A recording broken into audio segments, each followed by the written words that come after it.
Today on Think Smart with TMFG, Mike and I are going to be discussing when is it time to replace your financial advisor. As you know, for the next, and I always end up comparing things to dentists, but for the next 6 weeks, I have a steady 2 o'clock appointment to go see a dentist to have things done. And interesting story behind it. I've had a dentist for 30 years and a great dentist, had great faith in him and followed everything.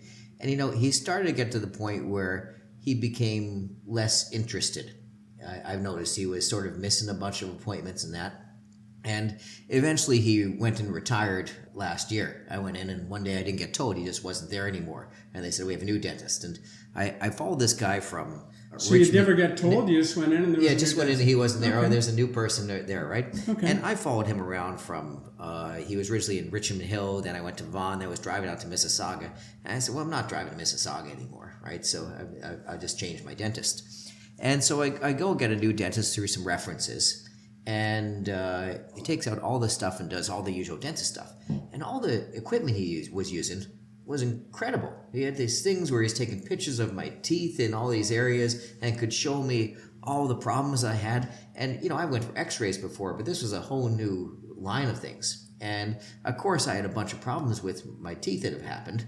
And he said, have you seen your dentist? I said, yeah, I go every 4 or 5 months. And it says, you go to the dentist, but have you actually seen your dentist?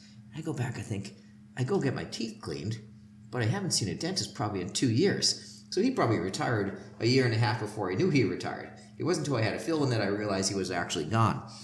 Now, I'm going to point out why it's important for Mike to go to the dentist. Mike is like Warren Buffett. He is a big fan of Coke. I do like Coca-Cola. And it's not just Diet Coke or caffeine-free Coke. It's full-on sugar Coca-Cola, the original one, not the new Coke or whatever it's called. What was it called?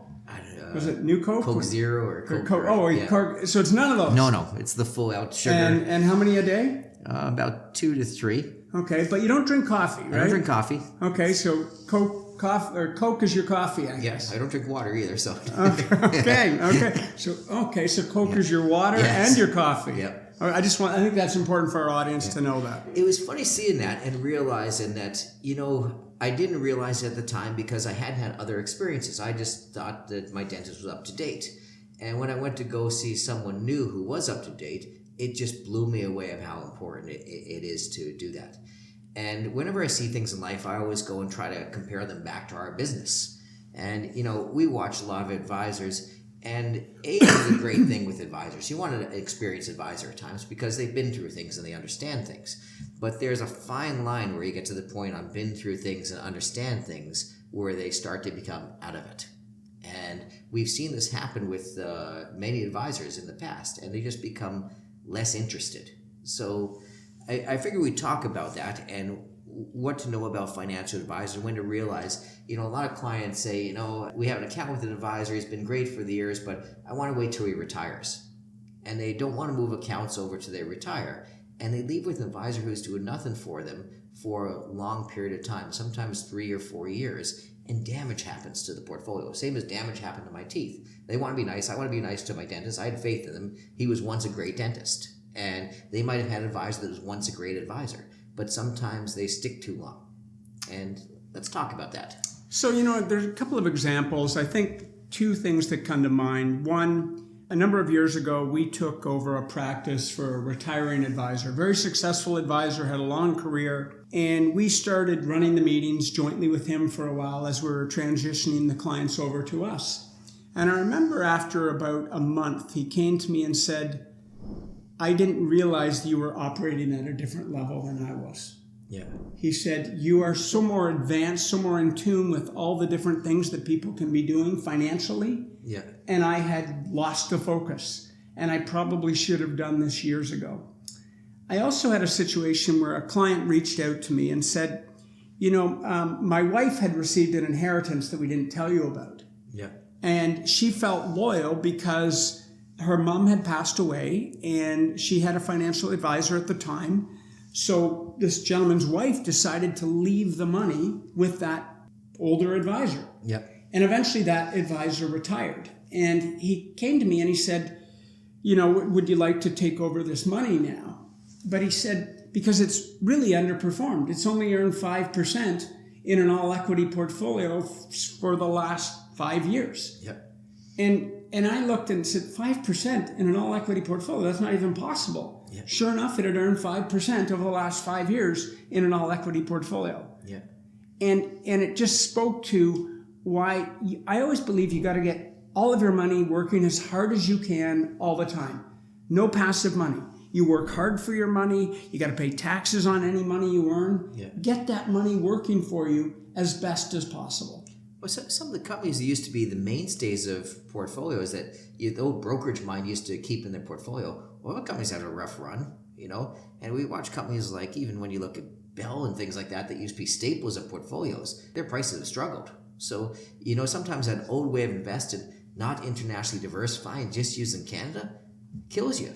And some of the old school portfolios are left, all Canadian portfolios, not taking advantage of all the growth in the world. I think the obvious question, I'm sitting here at 63. Mike, you're 8 years younger. Yeah. What's our plan? What are we doing internally, and is it enough? We got lucky. We even bought a business a few years ago, and that advisor was actually quite up on things. Right, he kept on going to all the conferences with us, so he's been continued to be someone. So we were lucky in that stage he was on. I mean, what we've tried to do is continue to expand this business, hire really young, smart people that are going to continue to grow this business. We're not in a stage where we have no interest in selling or doing anything like that. We want to grow this business to become the best it can be, and that's where we've been going. I think one of the things, if I look at my point, am I just going to take an opportunity one day to take the clients that we look after and pass them on to another advisor? My sense is we've got a great team of advisors that we're building. We've got 2 with lots of experience, 3 and soon to be 4 with a couple of years of experience, but their education level is going up very quickly. In a couple of years, they will be able to take over this business from us.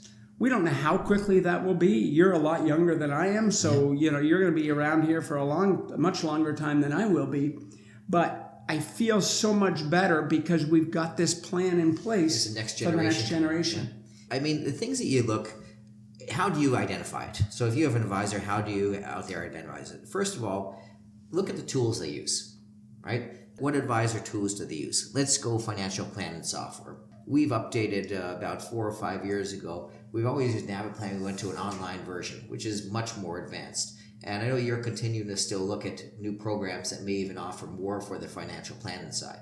We're making a big change later this year into new software that I think is even going to be better than what we're providing.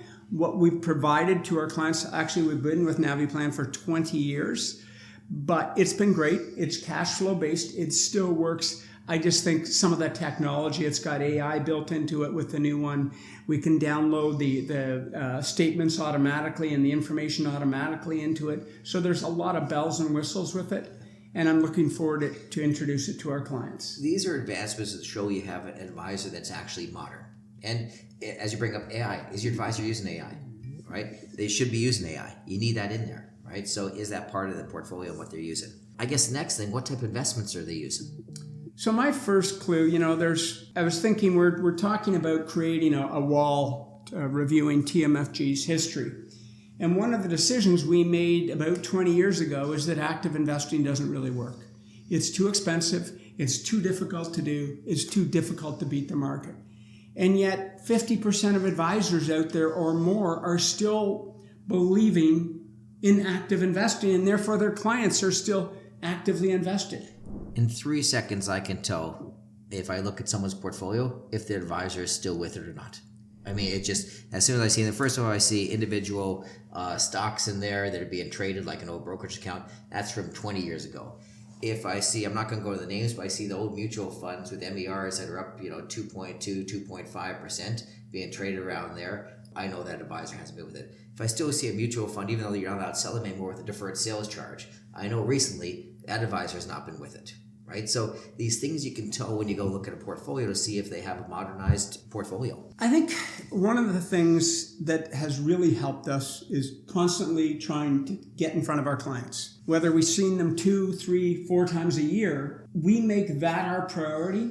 We're not there for when they, they're just going to call us once in a while or once a year to see if they've done their RSP contribution or their TFSA. No, we want regular meetings. If you have regular, it's like going to your dentist. Yeah. If you're going to your dentist regularly, you're seeing your dentist, you're seeing your hygienist, you're going to have good teeth. When an advisor is phasing out, the easiest thing for them to do is just push off meetings because they still get paid. They just lessen the workload. So when you see that happen with your advisor, you know what that is creating. That's meaning they're paying less attention to the business. They have less care in that business. What about a plan? We talk about that a lot. You know, we know today 90% of our clients have an up-to-date financial plan. You're never going to get everyone. You've got a lot of people that just don't want to do a plan for whatever reason. Yeah. But I think most advisors, I would bet, are probably closer to 25% that would have a plan that was updated in the last 2 years. Yeah. And I know the industry. I do a ton of research on the industry.